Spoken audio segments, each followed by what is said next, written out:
Hey everyone, JJ Cooper, Jacob Rudner. We have a College World Series champion.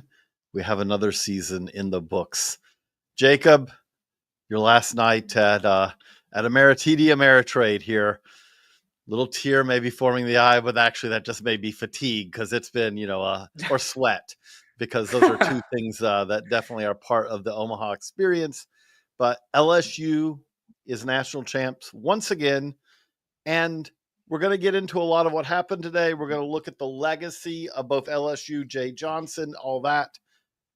But before we get to the Coastal and the craziest moment, I would say, from this game, the part, unfortunately, that will probably be most remembered from this game, other than LSU winning it. Big picture here, I just wanted to start by, we've talked about this off air before. What a season by LSU. And I just mean that partly from the standpoint of, they did this. I mean, a couple of years ago, the Skeens Cruise team was one where the bullseye was on their back from game one of the season, where it's like, this is the super team here, created to win one of these. And then they went out and did it. But if I look at this year's team and say, if you ask me the question of, were they as dominant or more? I think you could, I mean, I'll ask you, but it feels like you could make the argument that this team was as impressive when it came to utter domination. Yeah, I think so. And what's interesting is I don't think that this is a more talented team than 2 years ago. I think that this is a team that has a lot of great character, which is something that in the post-game press conference, I was really fascinated to ask Jay Johnson, is there a common thread between the championship teams that you've had in the last 3 years, between the successes that you've had, even beyond LSU? Because for those of you who are unfamiliar, his Arizona teams were equally as impressive. They were able to make a lot of runs and arguably with fewer resources. And he said that the thing that kind of is the glue between all of these successful teams that he's had are the character aspects. And he has a bunch of guys who buy in, largely and quickly. And he said that this year's team, one thing that stood out to him was that the buy-in was more immediate than he's ever experienced before. He thought that these guys came together in a way so quickly that he was confident as far back as the fall, not necessarily that they were going to win the national championship. I don't think any coach would in their right mind tell you in the fall, hey, we have a national championship squad brewing here. But what I think he was able to tell you is that they're going to have a chance. And obviously he was absolutely right. He said that Anthony Ianson was somebody who they brought in from the transfer portal. And that was kind of the piece where they thought, if we can land this guy, we're going to have a chance to make a real push. They expected Cade Anderson to take a significant step forward in terms of his production. And boy, did that happen. Check. Chase Shores is another guy who I know you like a whole bunch. Chase Shores is coming off a major injury, but Jay Johnson had a lot of conviction that he was going to be able to be a massive contributor for this team. And he closes out the College World Series touching 101 in the ninth inning. So this is a team that does have an unbelievable amount of talent. Is it the same as the 2023 team from a talent standpoint? No, but I also don't think it's fair to compare. This was an incredibly talented team in its own right. And if we compare it to the rest of the field in college baseball this year, I would go as far as to say, and we've said it on podcasts previous throughout the year, so this isn't just reactionary to their national championship. This was, for me, one of, if not the most talented teams in the country in 2025. And we saw that in the College World Series. It was on full display. They didn't lose a game in Omaha, which is incredibly difficult to do. We saw incredible performances from Cade Anderson, who was the most outstanding player of the tournament. Anthony Ianson got the job done today. Kason Evans, the freshman reliever, closer, whatever you want to call him, has been excellent this year. Derek Curiel looks like a first rounder in next year's draft. This is a really unbelievable team, JJ, and I don't necessarily think that the apt way to go about it is to compare this group to 2023. They're both excellent in their own right, and they stand alone atop college baseball. That's their commonality. I will compare them. That team was better. In my mind, that team was better, but that's because that team had a once in a generation. I mean, again, you have to go back to Strasburg to basically say when you had a college pitcher at that level. And we've seen it because, again, you do get a little bit of post shine on it too, which is that guy was then starting the All-Star game a blink of an eye later. And he's been one of the best pitchers. So again, now let's see, what goes forward. But the other thing with this, though, I mean, They had one blip. I would say if you look at this season, when this is where I would say, like, if you're comparing them, this team is, we're not talking about pure talent here, but you play to win the games, right? And you play to beat your schedule. Like you said, the closest thing they had to a challenge in the postseason was in the regional, right? That was it. Absolutely. Yeah, no, of course. I mean, Little Rock pushed them to the brink. Go ahead. I think I interrupted you. No, I was going to say, so that's one. But then if you look back at the totality of their season, there's that 1 week blip against Auburn. But other than that, this is a team that pretty much just showed up every week. There was a loss here, a loss there.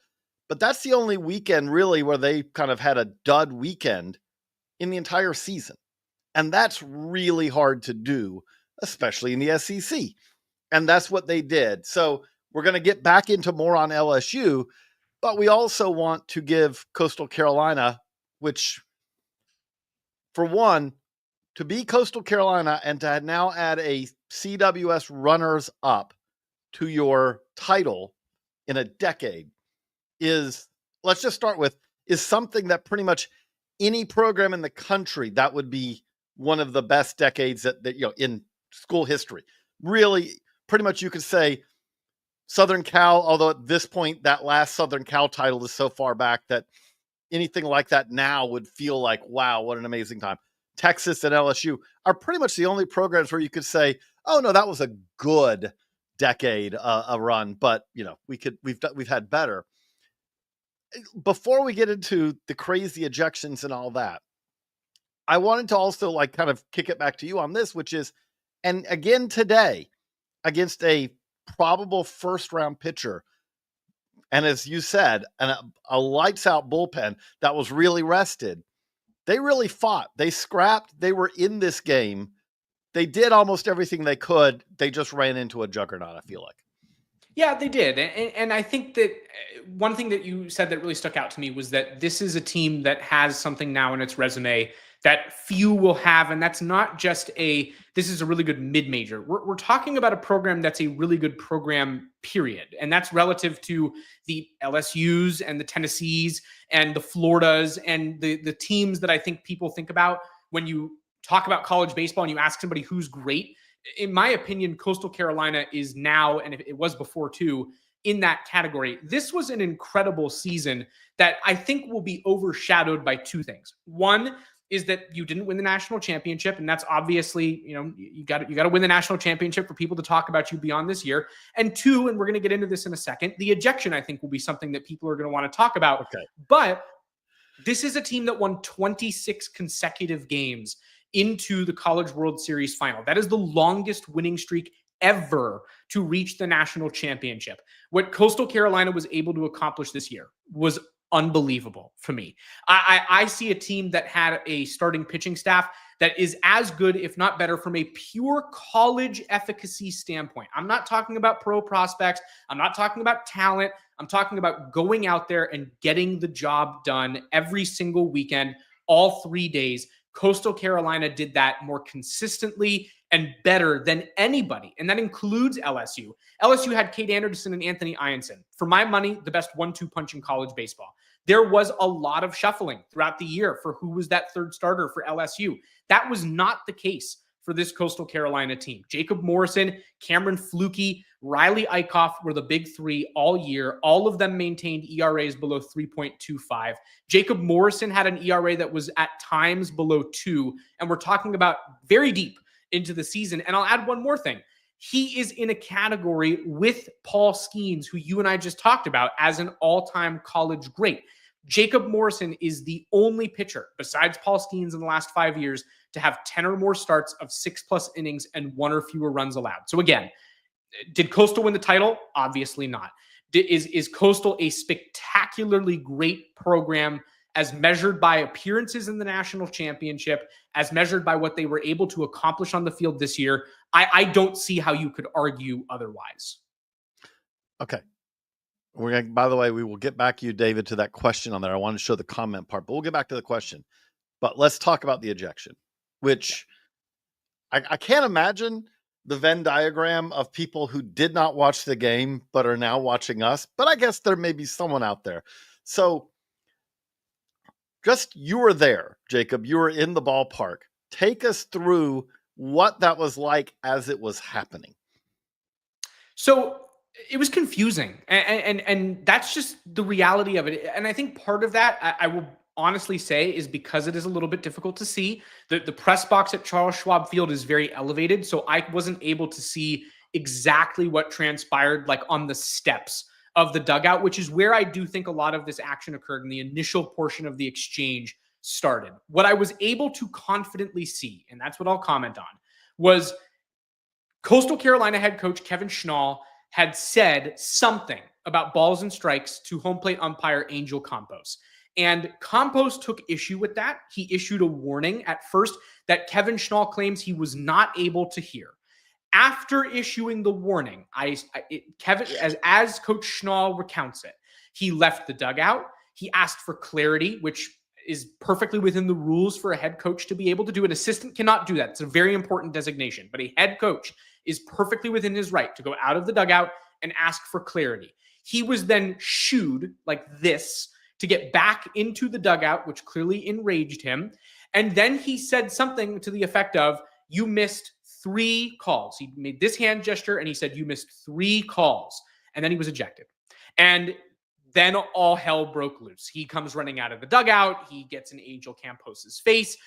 He knocks over the first base umpire, allegedly. I actually have now watched 5 different replays of that from different angles, and I do not see a single one that shows Kevin Schnall knocking over the first base umpire. But after the first base umpire took a tumble and was embarrassed in front of 25,000 people, he stood up and held up the number 2. And if you're unfamiliar with what that means, it means that he was assessed an additional 2-game suspension. Then we see first base coach come down. He's angry. He gets ejected. The rule is the assistant, if he gets ejected, it's an automatic 1-game suspension. He was then assessed the 2, which means that he has a suspension of 3 games, which will be enforced next year. And that is what transpired. I'm going to throw it back to you now to continue to discuss this. But in terms of the events, that was it. Okay. So let's start with, there is a thing called feel. And that is, I would say, where almost universally, the next person who I see who argues like that was absolutely what should have happened there will be the first. Because as you note here, the minute they did that, that was guaranteeing that if Coastal came back and won today and then won tomorrow, their coach and one of their assistants would not be able to be there for them winning the national title, which, I mean, I'm not saying that there aren't scenarios where that makes sense, you know? There are scenarios where that makes sense. Sorry to interrupt you, but like if a coach is being unruly in a baseball game, and I tweeted this, that is the umpire's job to deal with. If a coach is being a problem, you eject him. We see it at every level of the sport, down to youth baseball. That wasn't the case here. And as you're pointing out, it was so early in the game that even that doesn't make sense. Forget tomorrow. It doesn't make sense to eject him in the circumstances based on where they were at in the game. It was awful in my opinion. Right. Go ahead. Like, because that's the part, the feel part here is, and good umpires know this, no one is there for you. And I get it. It's a tough job.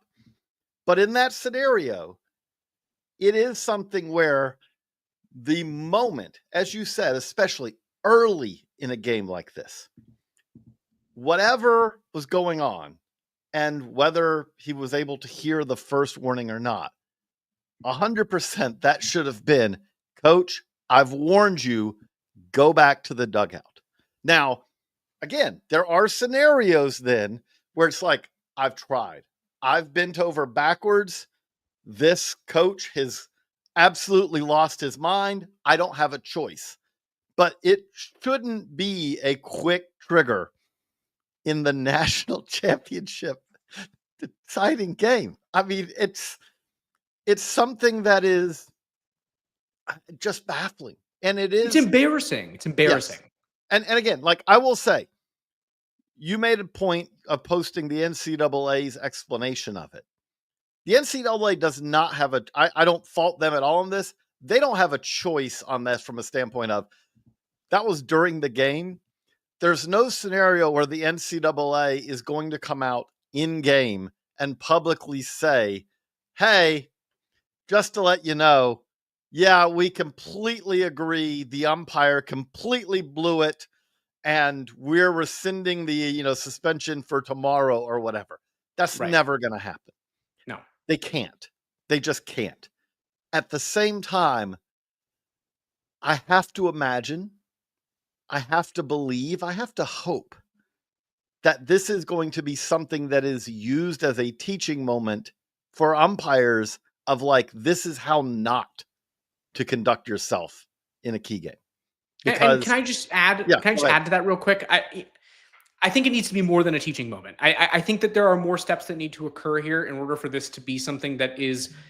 I don't even want to call it a positive because I think that that's not fair. For this to be productive is probably a better word. A, I think that this needs to be a teaching moment. But B, if the NCAA is going to do the right thing, then Kevin Schnall does not serve a suspension to start next season. It's just, it is that simple. There is enough that video would be the evidence. way to make it clear we understand that this went overboard. Correct. But it's especially, 100%. There's a path to do that here, which is, you know what? We've reviewed the video, and what we determined is we cannot find evidence that you shoved, pushed, like bumped was the word. Bumped, that you did not do that.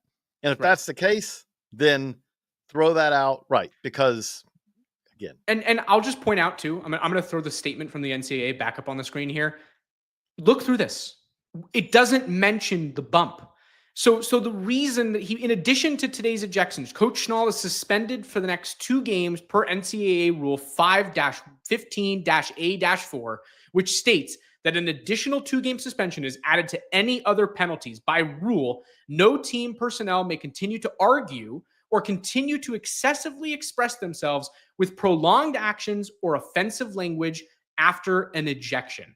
Which is not what he was suspended the 2 games for. That is not what he was suspended on the field for. He was assessed a suspension and told this, according to what he said, which I'll now put on the screen. Here's his statement from after the game. He said after the game that he was assessed a suspension for bumping into the umpire. There is sufficient evidence that that did not occur. We are talking about a made-up occurrence. And he came out in the post-game press conference and said, I'm not responsible for the umpire's athleticism. He tripped over the home plate umpire. I didn't touch him. And he got embarrassed in front of 25,000 people.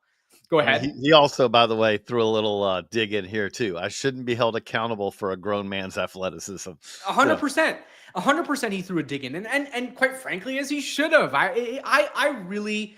Honestly, I think I come across right now as slightly enraged by this. And it's because I kind of am. I don't think that this is good for college baseball.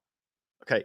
To Joseph Henry's comment here, he may have been a little quick, but the rules, he had the right to throw them out. Yes. We're not disagreeing by that. Yeah. But what we're saying here is again, we're emphasizing the fact that everyone in a championship game should have feel. The feel is that is not the moment to again, there are situations.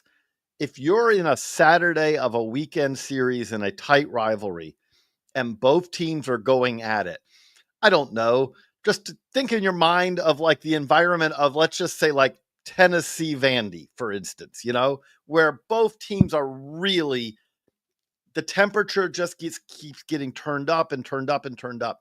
There may be a time where you're like, we're going to be really strict with the rules at this moment. And the reason we're going to do that is to keep the game under control. That's, right. I get it. There are times where that's feel. This was not like you were, again, we didn't come away from game 1 of this championship series saying, you know what I came away from this game? The 2 dugouts have just lost control. They're chirping way too much. The umpires need to get control of this because it's out of hand. There was nothing like that. And it wasn't even, it's a different umpiring crew. Yeah. We're not even talking about the same group of umpires as yesterday. It's awful. So, okay, let's move it on. Let's focus it back. Let's focus it back on the non-umpire portion of today, which is, okay, let's start by talking. I know we had the comment earlier about that, David. This is the question we had. In your opinion, what makes Jay one of one? Now, I would start by saying, and you and I have talked about it, you have a column already up at baseballamerica.com about this. I don't think that this makes Jay one of one, Jay Johnson. It puts him, he is now, I would say, and I think you agree, he is firmly entrenched in that top tier, not just of current coaches. You have a quote from a current Division I coach saying he's clearly the best coach in college baseball right now. Yeah, right now. But we're talking all time. Right. He's on that list. Now, I'm not going to go from Mount Rushmore because then you say 4, and I don't know if he's in the top 4 yet. However, if you said all-time elite coaches doing what he's done at multiple programs, but especially now to win 2 titles in the NIL transfer era, is at a program, let's to be clear, that had kind of, there was a little bit of looking around and going, wait a second, Ole Miss is winning a title, Mississippi State's winning a title. How are they winning titles and we're not? Now LSU is clearly back on top of college baseball. That's because, and again, you could say Jay Johnson, you could say Nate Yeske, you could say a lot of different people, but Jay's running the program. What does this mean for Jay as far as big picture and what it means for legacy for him? Well, let's break this down a couple different ways. I think that there are a couple very clearly defined eras of college baseball which are really hard to compare from one to the next. The one that I think is the most important here is 1999 and later. That is when the NCAA made the transition to the super regional rounds. I don't know that it's fair is not the right word. I don't know that it is parallel to compare coaches in the post-super regional era to the coaches in the pre-super regional era. The game was very different, and the process to getting to this point was very different, and I think that that matters. Jay Johnson is now one of 6 coaches to win multiple titles in the post-super regional era, which puts him in very rare air. Now, this is the thing that I wrote about in my column that I think is really fascinating. There is another era within the super regional time that I think is really important. That is the transfer portal era. The NCAA instituted the transfer portal in 2018. Jay Johnson is now the only coach to win multiple titles in the transfer portal era. It is incredibly difficult to sustain this level of success and push your team back to the national championship within a couple years of each other when you have the amount of turnover that these teams are experiencing.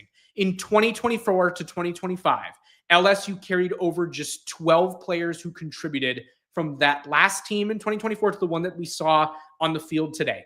This was an incredibly well-recruited roster from the high school level. Kason Evans, Derek Curiel, who we talked about a minute ago, elite players. I think both of them are first-round picks. We have Kason Evans ranked, I believe, 9th in the 2027 draft, and Derek Curiel is somewhere also within the top 30 for next year's draft, okay? So those guys are elite. Chase Shores returns to the program. You can't teach the talent that he has in his arm. He's up to 101 miles per hour. That's a high school guy who they had a lot of conviction in.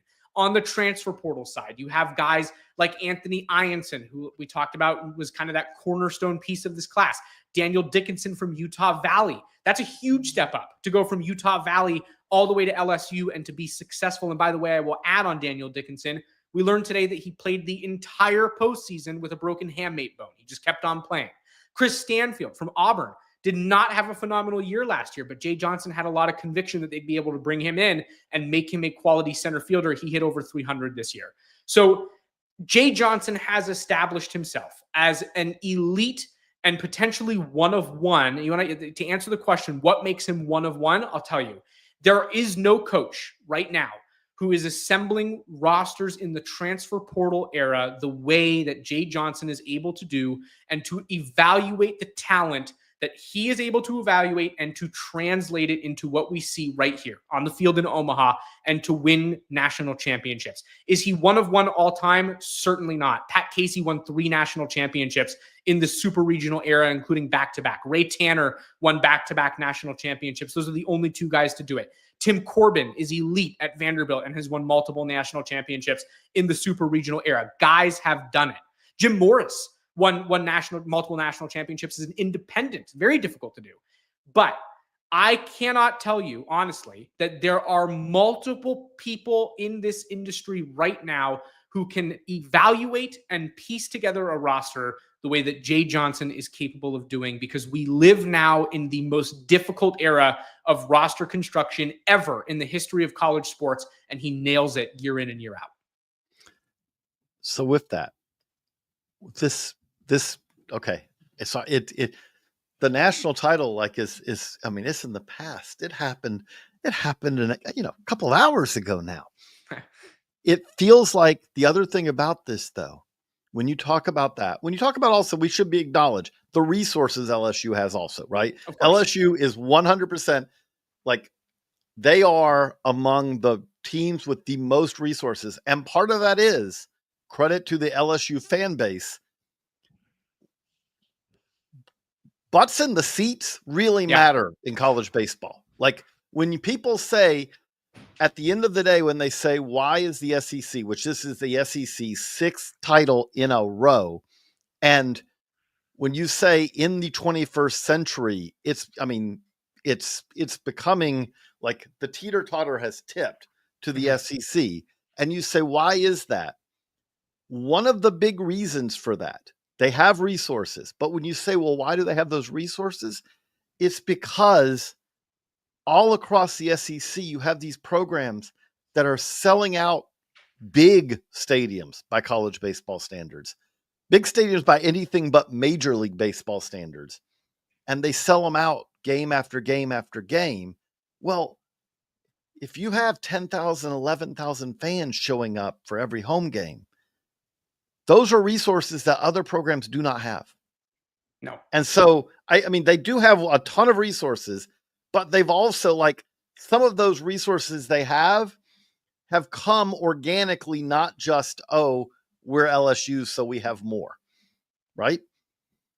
That is true. And you cannot ignore the resource battle in today's day and age. LSU is what I would go as far as to call a 1% team. There are very few programs that are able to match LSU from a resource standpoint. We're talking about Texas A&M, Tennessee, Arkansas, Texas, Auburn, maybe. Those are the programs that are really in the conversation of, you can match what this LSU team is capable of doing from a resource standpoint. Now, I think it's equally important to recognize, just because you have the resources does not guarantee that you will have success. It is still equally important to be able to evaluate talent. And Jay Johnson does that even with all the resources at an excellent level. I mean, Texas A&M to me is the perfect example of this year. We went into the season, and it's no secret, they're on the cover of our magazine from before the year. We thought Texas A&M, and many, many coaches thought about Texas A&M, that was the best team in the country. I think it was 42 of 50 coaches who I polled in the preseason picked Texas A&M to win it all before a game was played. That was one of, if not the most expensive rosters in college baseball. You want to talk about resources? Texas A&M had every single one and more to be able to put together the team that it had. Texas A&M didn't even play in the postseason, okay? We're talking about resources do not necessarily equal wins. They can, but it is required that you have somebody at the helm who can understand the intricacies of modern roster building and who knows how to find talent, even if it's not the shiny guy. Chris Stanfield's the perfect example. They took him from another SEC program where he was largely considered, I hate to use this word, but a bust. He didn't deliver upon the expectations that people had for Chris Stanfield. He comes to LSU and he's an everyday starter in center field at a premium position. So I do agree that resources matter and that LSU has more than them than any, and that helps. but I still would contend that Jay Johnson does the most with what he has. And the other thing we would say with this is we'll have soon our way too early, rankings for next year and all that. LSU is going to lose a lot. We just talked about there are 2 starting pitchers in the championship series who are one, is a candidate to go 1-1, and another will not surprise us at all to see him go in the first round. But that being said, this is a team that now really is in a situation to just roll year after year after year from a standpoint of, like, we didn't even talk about William Schmidt, who was a likely first rounder out of high school last year, who then a couple of days before the draft said, no, I'm going to LSU. And as a freshman, because the LSU rotation and bullpen is so impressive, he played a role, but he wasn't in that dominant role. No one would be surprised if he took a step forward next year, right? Like this is where the roster always has players who are contributing now. Then they're going to have players who are like, they're next up. And then, as we said, it's the year of the transfer portal, the era of that, where there's also going to be other guys coming in from outside as well. It's all going on as we do this. Right. And I think that is the most important aspect of all of this when it comes to discussing Jay Johnson's legacy and how impressive it is that he's capable of doing what he's doing. There is a reason, JJ, that he is the only coach in the transfer portal era who has won it multiple times. And by the way, it's no accident that only SEC teams have won for the most part, besides 2018. Only SEC teams have won the national championships. It's been a long time since somebody not in the SEC has won it. And there's a reason for that. Those are the best resourced baseball programs in the country, bar very few. Okay. That's why they're here. To be able to compete at the top of that juggernaut conference and then to come into the postseason and to dominate. We only really saw LSU struggle, like you said, against Little Rock. Ever since then, it has swept its way through the postseason, including in Omaha, which we don't really see very often. So I just think that there is an amount of skill and a very special quality that is required in a head coach to be able to pull off what they're doing, even with all the resources that they have at their disposal. When looking back on this LSU team, when LSU fans are looking back, we talk about that last team, and that last title team, I think it's pretty clear to say Dylan Cruz and Paul Skeens. There were other great players on that team that we could talk about. I think Trey Morgan's play will be remembered forever by LSU fans. That's one of the greatest defensive plays we'll ever see in Omaha. But this year's team, we talked about the pitching. No doubt that's going to be talked about. But I want to make sure that we also cover this. Like, what are some of the other players or moments that you think will be the ones that will resonate forever as far as this? I don't know that this will resonate forever with LSU fans, but this is me saying that I think it really should. And I know that Jay Johnson, because we just talked about it, would tell you the exact same thing.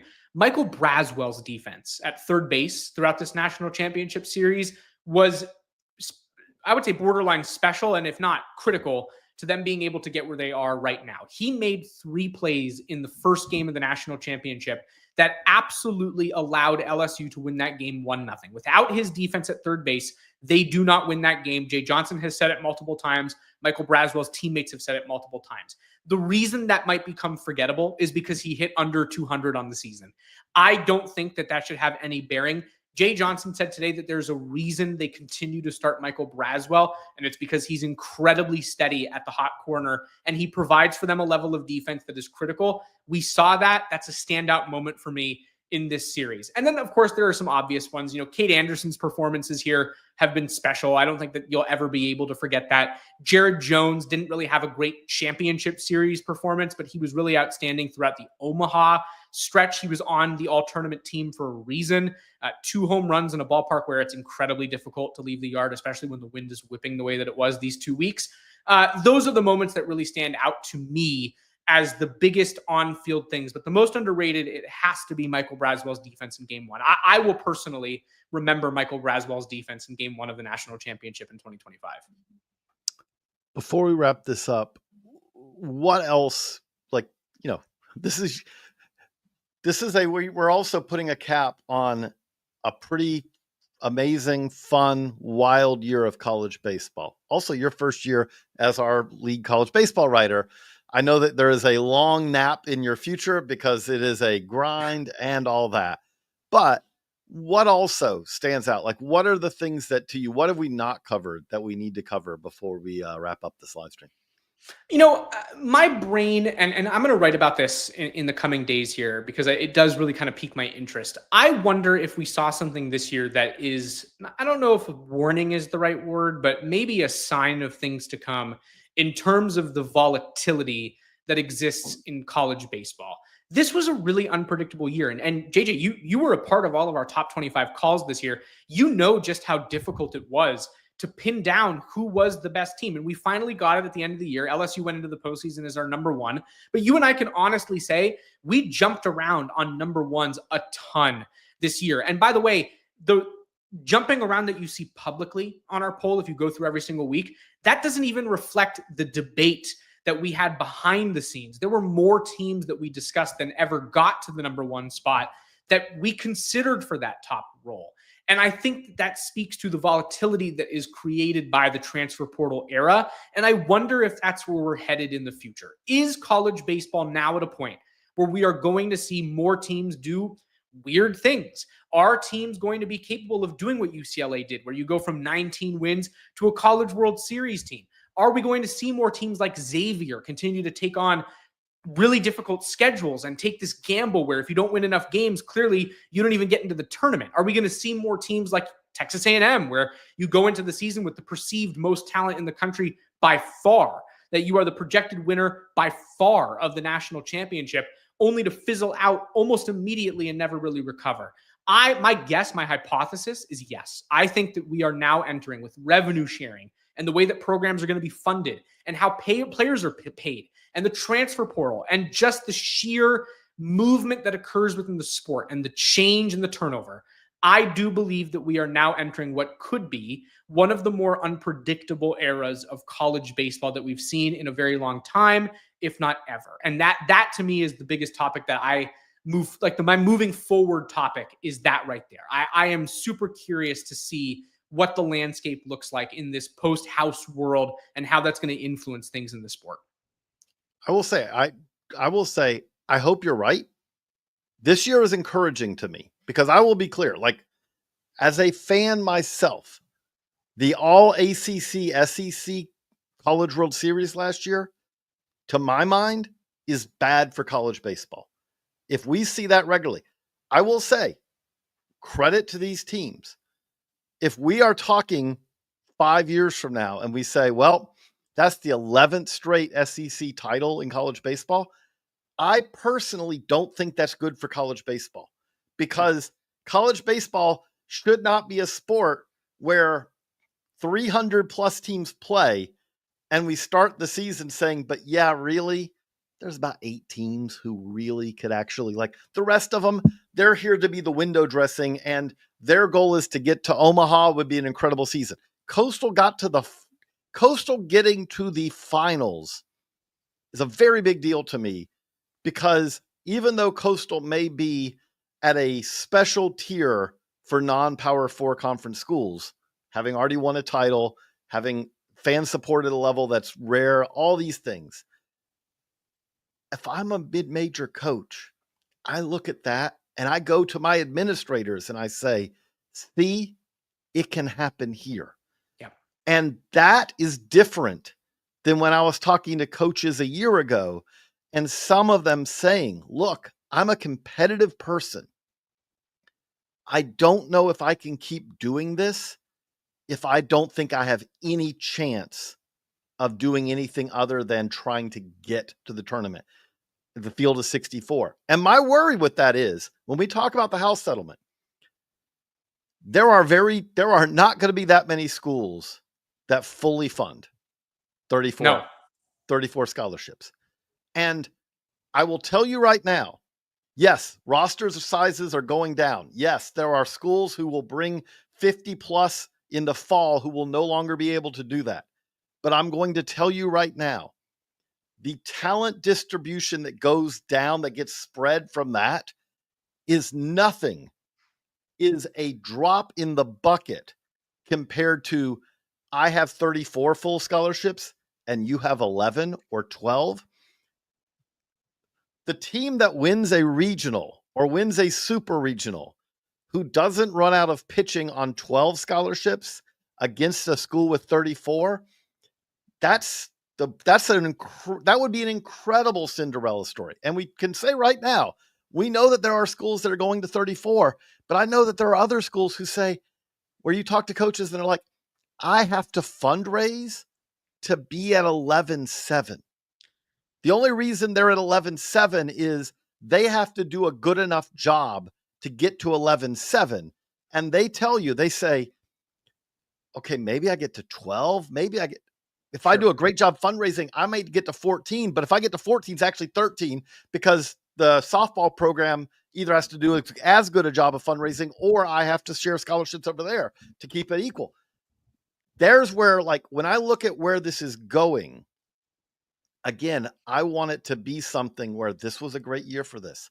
I want the West to still be a factor in Omaha, like it's been, like the West has been college baseball powers for years. I want to expect that Michigan making a run like they did, like there are limitations that you are going to have in the cold weather north of, all this, but it shouldn't be that's an impossibility. And it shouldn't be something that if you're not at a Power 4 school, if you're not fully funded, there's no hope. I hope that's not going to be the case. But that is where I do have some worries also, because 30, like, it is a great thing in many ways. We've been talking about that college baseball has long been an 11-7 sport where you actually legitimately need, you don't play 40. Let's be clear.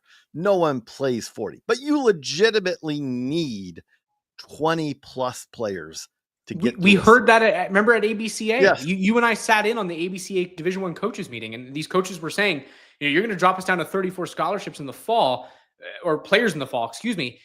We need 34 guys just to get through do inter squads and all that. But yeah, I'm saying but what I'm saying is, but you, like, come January, you need 29 guys. Yeah, at a minimum, 29 guys.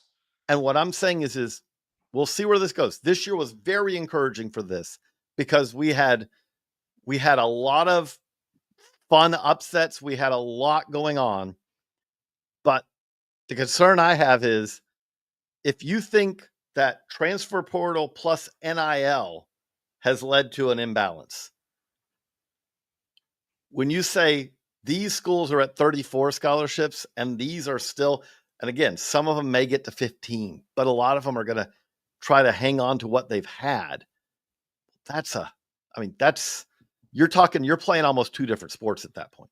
You are, but one thing I think we'd be remiss to not talk about before we end this year is Murray State. Murray State doesn't fund 11.7 scholarships now. Not forget the post-house world and all the, the things that are going to come with the changes that are on their way for college sports. Murray State pre-house was not funding 11.7 scholarships. The university does not have the money. I talked to head coach Dan Skirka in Omaha here. We asked him straight up, do you have 11.7 scholarships? The answer is no. This is not a team that's now going to get to 11.7 scholarships because the landscape is changing. They weren't there in the first place. They're not going to now increase, but they got here. They were able to get here. And I think that that's super encouraging if you're a UC Irvine, right? We know UC Irvine brings in a lot of talent. We on draft day will be talking about multiple UC Irvine players in the first 3 rounds, let's say. That's this year and next year. That's not going to be a full 34 scholarship school, not even close. But if you're UC Irvine, how could you not watch this postseason and go, we have a chance? We have a chance because we have talent and we know that we have talent. And the little guys like Murray State's are able to go into a place like Oxford with fewer than 11.7 scholarships and emerge with wins over Georgia Tech and Ole Miss and then beat Duke. And so I think that there is some hope. There has to be. But you're encouraged by that. And I'll point out, yes, they're not an 11-7, right? They're at, let's say, 8 or 9. The difference between 8 or 9 and 11-7 is very different than the difference between 11-7 and 34, right? Yeah, but the reality though is like, even if we're going to talk about SEC programs, there are a lot of SEC programs that are going to park right around 22. Okay. And they're going to be able to fund a lot more with the money that they can give out via rev share and some NIL dollars that are still going to exist. And they have to go through a clearinghouse. But there will be some at 34. Sure, but it's more odds and ends that are going to be at 34 than the majority. It's going to be the exception, not the rule. And so, if we're going to look at the middle ground here, my guess is really that we're going to see most programs sit around 15 to 18. The SECs will be around 22 to 25. We know schools like Arizona State are already committed to going all the way to 34, but that's kind of a random school to go to 34, and it's going to be a real benefit to Arizona State. But is that going to propel it dramatically over TCU, which is going to potentially be at, let's say, 25, right? Well, is that going to make ASU that much better? I don't know about that. We still, and this goes out, it's kind of ties perfectly to what we were talking about earlier, JJ, which is that you still have to be a recruiter. You still have to be able to put together a roster. You still have to be able to motivate players. We saw that Dan Skirka was able to do that. And then on the bigger scale, we know that Jay Johnson's able to do that. He's able to take a whole bunch of odds and ends players from all over the place and make it work. So if I'm UC Irvine and I'm going to have, let's say, 15 scholarships, I don't feel so bad about my situation if I'm thinking to myself, well, I'm at 15. Can I go compete with 22? Can I go compete with 25? We saw just now a Murray State team that has 8 or 9 compete with the full 11.7 and millions of dollars of NIL money. Millions of dollars of NIL money. Murray State doesn't have millions of dollars for its baseball program. So, to your point, yes, there is a massive discrepancy between being somewhere around 11 and all the way up at 34. Massive. But there were massive discrepancies that existed from a resource standpoint in the pre-house world in this field this year. And we saw 3 teams from the West, 3 former Pac-12 teams for the first time since 1988, Murray State for the first time ever. UTSA knocked out Texas in Austin in the regional round. UTSA doesn't have half the resources under Patrick Hallmark that Jim Schlossnagle has at Texas. This was a great year for the teams that don't have the resources. 100%. Great year for them. That is the perfect way for us to end this, which is it was a great year for college baseball. We saw a great program who I love the underdog story. And, they have the year like Fresno State where it's like they look like just a week before the regular season ends that you're like, yeah, this season's over. And then they get hot and they may have discovered, some abilities to help bats a little bit, be a little bit more performant, which was something that other teams did too. Things like that. This year we had a program where you can say this LSU team goes down as a great national champion, but it was also a great season. And that we have great stories, like you said, like a Murray State, like a Coastal Carolina, like a UCLA, all over the country too. The UTSA. There is a lot to enjoy. There's a lot still to chew on. And there's a lot to get ready for next year. We'll be doing that all over at baseballamerica.com. And thank you, everyone who's come out. I think, we've had a lot of people kind of seem to enjoy these. Jacob, I know I'm going to say what else you got coming, but at the same time, rest up too, because season 1 for you is in the books at Baseball America. For Jacob, I'm JJ. So long, everybody.